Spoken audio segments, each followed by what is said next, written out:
আসসালামু আলাইকুম, সবাইকে রমজান মোবারক। আলহামদুলিল্লাহ, প্রথম রমজানের প্রথম ইফতার করলাম এবং আল্লাহর কাছে অনেক অনেক শুক্রিয়া যে আমার পুরো পরিবার একসাথে আমরা আজকের ইফতার করলাম। আমার মা, ভাই, বোন, শ্বশুর, শাশুড়ি, স্বামী, সন্তান সবাইকে নিয়ে একসাথে ইফতার করার মতো সৌভাগ্য এবার হলো। আলহামদুলিল্লাহ, প্রতি বছরই চেষ্টা করি রোজার প্রথম দিনগুলো একসাথে কাটানোর দুই পরিবার মিলে। সো এইবারও আমার বাসায় আমার মা, ভাই, বোন সবাইকে নিয়ে আসছি এবং আমার শ্বশুর শাশুড়ি সহ আমরা সবাই একসাথে ইফতার করলাম। আমি নিজ হাতে প্রত্যেকটা খাবার তৈরি করেছি। আলহামদুলিল্লাহ, সবাই তৃপ্তি করে খেয়েছে, এটাতে আমার শান্তি। আমি আগের ব্লগেও বলেছি যে এবার আমাদের ভাজা পোড়া বেশি একটা খাওয়া যাবে না, যেহেতু আমার হাজব্যান্ডের কার্ডিয়াক প্রবলেম।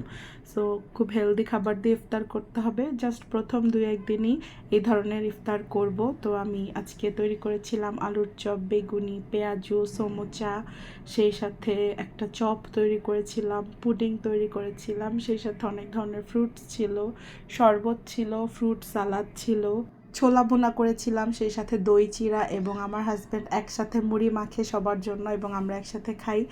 ইফতার করে নামাজ পড়ে পুডিংটা খাচ্ছিলাম ডেজার্টে। সো আলহামদুলিল্লাহ, অনেক ভালো ইফতার করেছি। আর আমরা কিন্তু সবসময় পাটি বিছিয়ে সবাই একসাথে ফ্লোরে বসে ইফতার করি। সো এই ছিল আমাদের আজকের আয়োজন। সবাই ভালো থাকবেন, রমজান মাস, সবাই দোয়া করবেন সবার জন্য, বিশেষ করে কবরবাসীদের জন্য অনেক দোয়া করবেন, আমার বাবার জন্য সবাই দোয়া করবেন। আমার এটা রিকোয়েস্ট থাকলো আপনাদের কাছে। সো আজকের মতো বিদায় নিচ্ছি। আল্লাহ হাফেজ।